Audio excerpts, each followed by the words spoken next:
चलिए आपको सीधे लिए चलते हैं मध्य प्रदेश के राजगढ़, जहां पर मुख्यमंत्री डॉक्टर मोहन यादव का संबोधन सारंगपुर विधानसभा में जनसभा को संबोधित करते हुए नजर आ रहे हैं। आइए आपको भी सुनवाते हैं क्या कुछ कहते हैं मुख्यमंत्री डॉक्टर मोहन यादव। सबके लिए जोरदार ताली बजा दो, मुझे जबलपुर में जाना है।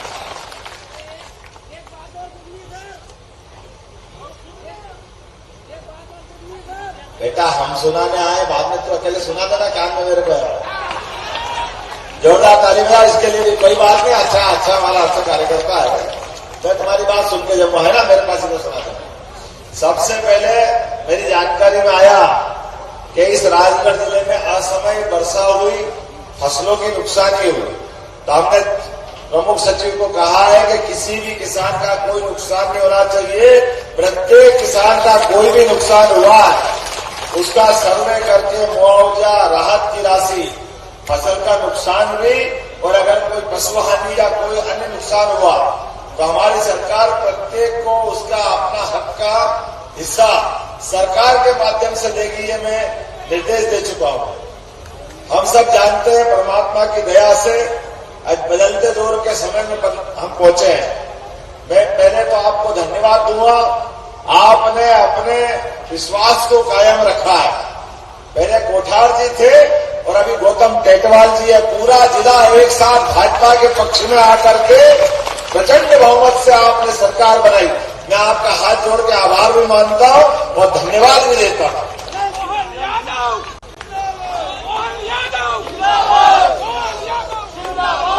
हम सब सौभाग्यशाली है। बदलते दौर में माननीय मोदी जी ने पिछले चुनाव में नेतृत्व करके जब अपनी बात रखी तो क्या मध्य प्रदेश, क्या राजस्थान, क्या छत्तीसगढ़, पूरे के पूरे प्रदेश, और मोदी जी है ऐसे कर्म योद्धा।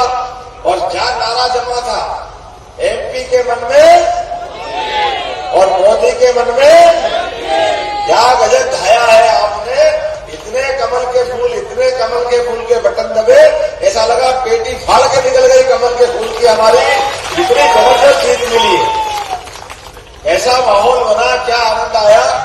और खास करके जैसे आपने निर्णय किए, मुझे इस बात की प्रसन्नता है, हमने भी उतनी तेज गति से काम आगे बढ़ा करके एक के बाद एक विकास के नए नए कीर्तिमान बनाते गए। आप सबका भरोसा कायम रखा। बोलो, भरोसा कायम रखा कि नहीं रखा है। हमने कहा कि ये सरकार गरीबों का, मजदूरों का, किसानों का, महिलाओं का बराबरी से सम्मान रखेगी। सरकार संवेदनशील भी रहेगी, सरकार पारदर्शी भी रहेगी। वो कोई भी व्यक्ति हो जिसने इस सरकार के साथ कदम से कदम मिला के चलने के लिए हमारा प्रेम भाव बांटा है, उसका अपमान हम कैसे बर्दाश्त करेंगे। आप याद करो, आपके ट्रक ड्राइवरों की हड़ताल हुई थी कि नहीं हुई थी। और एक हमारे यहाँ मीटिंग में एक वीडियो आया था, और वीडियो में ड्राइवर साहब तो हमारे मस्तान है, वो बात कहेंगे सही। हमने अधिकारियों से भी कहा, भाई ने कहा साहब तुमने कहा तेरी औकात क्या है, याद करो उस बात को, क्या कहा था। हमने कहा भाई उसकी औकात मत दिखाओ, ये हम बड़े लोग हैं, हम बड़े अधिकारी हो गए, इसका मतलब गरीबों का अपमान करने के लिए हमारी सरकार तो नहीं बनी, और कम से कम भाजपा की सरकार तो बनी नहीं है। हमने कहा अगर आपने उसकी औकात पूछी है तो पहले अपने गिरबान में झांक लो, ये भाजपा की सरकार है, ऐसी घटनाओं को बर्दाश्त नहीं करेगी। एक भाई साहब सिंगरौली में बड़े अधिकारी थे, पैर के जूते के बंद बनवा रहे थे। अब बंद बांधने में कौन आई, एक महिला बहन हमारी आंगनबाड़ी की कार्यकर्ता, उनके जूते के बंद बांध हुई।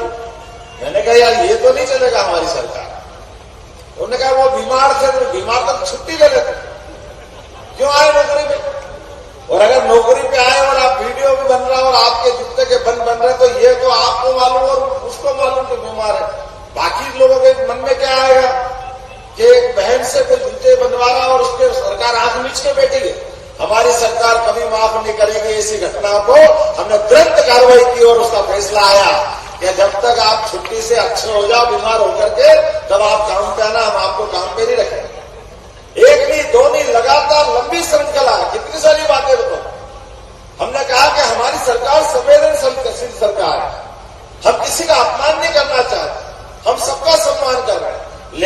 कोई हमारे लोगों का अपमान करे, गरीबों का अपमान करे, महिलाओं का अपमान करे। अब कांग्रेस के लोग जब से सरकार बनी थी उसके पहले से चिल्ला रहे थे ये लाडली बहना खाली चुनाव तक है, फिर बंद कर देंगे, बंद कर देंगे, बंद कर देंगे। हमने कहा तुम बोलते रहो, हम बढ़ाते रहेंगे, बढ़ाते रहेंगे, बढ़ाते रहेंगे। वो सारे के सारे पैसे बहनों को मिलेंगे। कोई योजना बंद नहीं करी। बहनें आप सब पीछे बैठी है, आप चिंता मत करना। पहले 10 तारीख को दे रहे थे, अब तो 5 तारीख को ही आ गए। आने वाले समय में वो 1 तारीख को आ जाएंगे।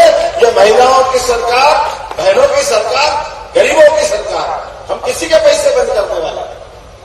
बीच में आया भैया गेहूं के पैसे, हमने कहा तुमने तो कुछ दिए नहीं थे, ये तो हमारी सरकार ने चालू करो। याद करो कांग्रेस की सरकार को, जिनकी सरकार में किसान मंडी में जाकर के बेचने के लिए उसके अलावा कोई रास्ता नहीं था। ये तो भाजपा की सरकार आई, गांव में कोल कांटे खुल गए, खुले के नहीं खुले। आगे बढ़ तो मंडी जाना ही भूल गए कि मंडी भी कोई जगह होगी। ताकि बोला भाजपा की इस भावना के लिए और हमने गेहूं के मामले में निर्णय किया। 5 साल के लिए हमने फैसला किया है और आज इस साल तो 125 रुपए चालू करा, 2275 और 2400 और अगले आने वाले समय में फिर 125 देंगे और फिर वो 100 रुपए बढ़ाएंगे। कितने हो जाएंगे भाई साहब? 125 और 125 फिर मिल गए तो कितने हो जाएंगे? उसके बाद फिर तीसरा साल फिर देंगे। अरे तुम देखते रहो, हमने 2700 के हम 3000 तक गेहूं खरीदेंगे, किसी किसान को पीछे नहीं हटने देंगे। ये हमारी सरकार 5 साल के लिए सरकार, संकल्प तो 5 साल के लिए होता है और 5 साल में धीरे धीरे करके प्रत्येक क्षेत्र में, कौन सा क्षेत्र छोड़ेंगे आप? 1 नहीं 2 नहीं, लगातार ऐसी बहुत सारी बातें मैं जिसके बारे में कह सकता हूं। हमने तय किया कि हमारे भाई बहन अगर अपनी जमीन बेचते हैं, खरीदते हैं या नामांतरण करते हैं, बंटवारा करते हैं, तो पटवारी के हाथ जोड़ने की जरूरत नहीं। आप इधर रजिस्ट्री कराओगे, अपना नामांतरण की कार्रवाई चालू होगी। हमारी सरकार ने निर्णय किया ये पटवारी राज बंद करेंगे। ये पटवारी राज की जरूरत नहीं है, क्योंकि जबरदस्ती की बेईमानी क्यों होना चाहिए। इसी प्रकार से हमने निर्णय किया ये साल तो गोवंश के रूप में माना जाएगा। ये गुड़ी पड़वा से अगली गुड़ी पड़वा तक हमारी गौ माता 33 करोड़ देवी देवताओं के आधार पर मानते हैं। इसलिए कोई भी गौ माता कोई टक्कर मार दे तो 50 किलोमीटर तक एक 2 एम्बुलेंस चलाएंगे जो उसको उठा के लाएंगे, इलाज करेंगे और सड़क पे घूमने नहीं देंगे। गायों के लिए गौशाला बना करके उनकी राशि भी डबल कर दी। 20 रुपए की रोज की राशि हम 40 रुपए कर दी। बोलो गौ माता की। अरे जिनमें 33 करोड़ देवी देवताओं का वास है, वो भूखे मरे, वो परेशान हो या खेत में जाए, कोई बर्दाश्त नहीं करेंगे। इनका व्यवस्था हम करेंगे, सरकार के माध्यम से करेंगे। जहां गौशाला नहीं वहां गौशाला बनाएंगे। और इतना ही नहीं, खाली गौशाला में गाय नहीं पलती है, हम तो गोपाल कृष्ण की जय जयकार करने वाले लोग। और गोपाल कृष्ण भगवान की। अरे जो गाय पाले वो गोपाल, वो कोई भी धर्म का हो। कई सारे मुस्लिम बंधु भी पालते, इसमें क्या गलत? अरे गाय माता दूध तो देती है, हमारी खेती के अलावा एक बड़ी आय उससे होती है। तो गाय पालना कोई अपराध नहीं, भैंस पालना कोई अपराध नहीं, कोई भी पाले। तो हमने कहा गाय का दूध भी जैसे गेहूं के लिए बोनस देते हैं, अगली बार से गेहूं के बजाय दूध, गेहूं तो करेंगे ही, दूध खरीदने पे भी बोनस देगी सरकार। बोनस, आप दूध उत्पादन बढ़ाओ, घर घर पशुपालन को बढ़ावा देंगे। ताली बजाओ तो जोर से बढ़ाओ, मजा आना चाहिए। जीवन के सब क्षेत्रों में विकास के दरवाजे खोलेंगे। कौन सा क्षेत्र छूटेगा? हमारे यहाँ अपने इसी स्थान पर, इसी राजगढ़ के अंदर अगर मेडिकल कॉलेज मिला है, एक्सीलेंस कॉलेज मिला है, तो भविष्य में वो रोजगार के कारखाने भी खोले जाएंगे राजगढ़ के अंदर। आपके अपने बीच में जीवन में परमात्मा ने अगर 25% की कृषि विकास दर आपने स्थापित कर ली है, कुंडालिया बांध, मोहनपुरा बांध, तमाम प्रकार के बांध करके खेती का जो रकबा बढ़ाया, ये नरेंद्र मोदी जी के कारण संभव हुआ। जोरदार ताली बजाओ नरेंद्र मोदी जी के। और अभी हमारे लिए नया एक दरवाजा खुला है। इसी सरकार के बनने के बाद पार्वती, काली सिंध, चंबल, इन तीनों नदियों के माध्यम से राजस्थान और मध्य प्रदेश दोनों ने मिलकर के 35,000 करोड़ की हमारी योजना, 35,000 करोड़ की उनकी योजना, ये आपका राजगढ़ जिला भी खिलचीपुर सहित इस पानी का लाभ लेगा और खेती के लिए नए प्रकार से लाभ देगा। जोरदार ताली बजा करके ये नया निर्णय किया। आप अंदाज लगा लो, हमारे अपने इस समाज में आज के बदलते दौर में हेलीकॉप्टर बड़े लोगों की चीज हो सकती थी। ये कांग्रेस वालों को शोभा देगा। एक बड़े मुख्यमंत्री रहे पुराने, वो अपने घर में हेलीकॉप्टर उतार करता था और घर से हेलीकॉप्टर से उड़ते, और एक नहीं तो दो हेलीकॉप्टर। लेकिन गांव में कोई बीमार हो जाए, कोई दुखी हो जाए, कोई कारण से जल्दी जाना हो, आज तक हेलीकॉप्टर में उनको नहीं बिठाया। तो ये कौन सा जमाना है? हमारे गरीब आदमी अगर कोई बीमार को हॉस्पिटल ले जाए और हॉस्पिटल से डॉक्टर कहते हैं कि इसको और अच्छी जगह ले जाना चाहिए, कोई बड़ी दुर्घटना हो जाए और वहां घायल को ऐसी स्थिति में हो कि उसको तुरंत इंदौर भेजना हो, भोपाल भेजना हो, बंबई भेजना हो, तो कोई प्रबंधन नहीं। हमारी सरकार ने निर्णय किया है, अब एयर एम्बुलेंस के माध्यम से डॉक्टर और कलेक्टर निश्चित कर देंगे, गरीब से गरीब आदमी को भी हॉस्पिटल पहुंचा करके उसकी जान बचाने का काम हमारी सरकार करेगी। सरकार के माध्यम से हेलीकॉप्टर बड़ी बात नहीं, व्यक्ति की जान बचना चाहिए, व्यक्ति को समय पे इलाज होना चाहिए। ये प्रबंधन होना चाहिए कि नहीं होना चाहिए? इधर आवाज नहीं, होना चाहिए कि नहीं होना चाहिए?